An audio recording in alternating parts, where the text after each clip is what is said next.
Assalamualaikum warahmatullahi wabarakatuh. Apa kabar kalian hari ini? Semoga kalian selalu dalam keadaan sehat walafiat. Perkenalkan, nama saya adalah Retno Asih Wulandari yang biasa dipanggil dengan Bu Retno.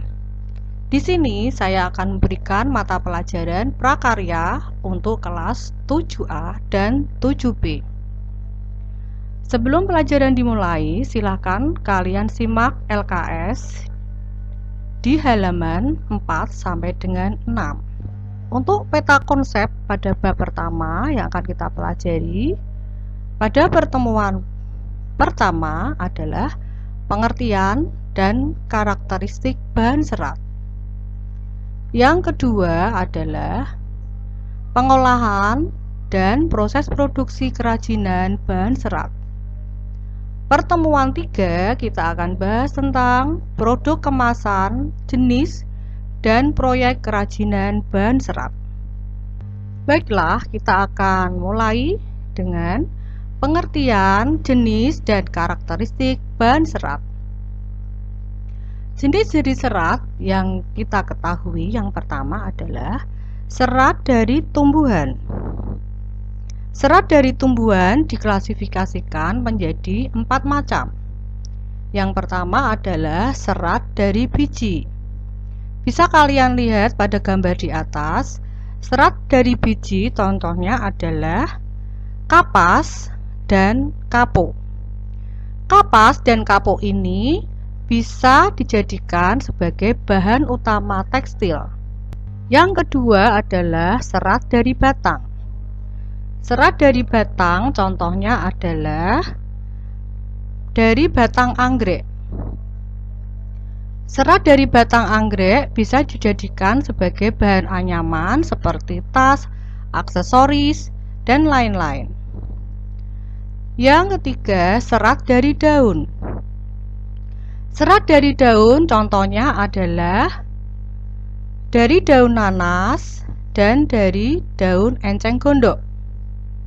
Untuk dari daun enceng gondok bisa dijadikan sebagai bahan anyaman seperti tas. Yang keempat, serat dari buah. Contohnya adalah serat dari buah atau sabut kelapa.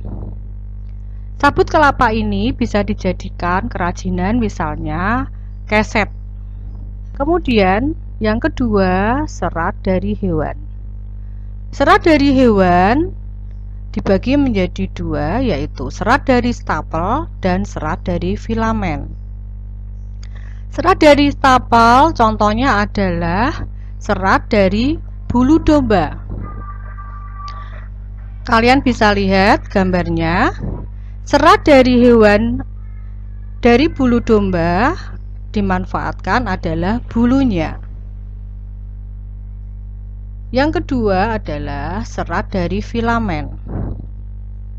Filamen merupakan serat yang berbentuk jaringan. Contohnya adalah serat yang berasal dari larva ulat sutra.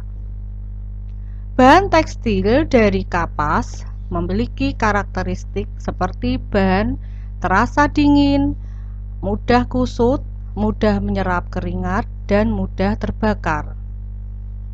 Sementara untuk serat dari sutra mempunyai ciri-ciri berkilau, sangat bagus dan lembut, dan tidak mudah kusut. Selain serat dari tumbuhan dan hewan, ada pula serat dari serat dari mineral. Serat dari mineral ini contohnya adalah yang dibuat dari asbestos. Asbestos adalah serat yang berasal dari bahan asbes atau yang digunakan untuk bahan bangunan atau atap dinding rumah. Baiklah, untuk pertemuan awal ini saya cukupkan sampai di sini dulu. Semoga kalian paham dengan penjelasan saya. Sebagai tugas kalian, kerjakan LKS halaman 7, tugas mandiri, esai nomor 1 sampai dengan 5. Untuk sementara, tugas yang sudah dikerjakan bisa difoto dan dikirim ke WA saya. Setelah pertemuan 1 dan pertemuan 2 sampai 3 selesai, LKS bisa dikumpulkan di wali kelas kalian masing-masing. Baiklah anak-anak, saya cukupkan sekian dulu pertemuan yang pertama ini. Selalu jaga kesehatan ya. Wassalamualaikum warahmatullahi wabarakatuh.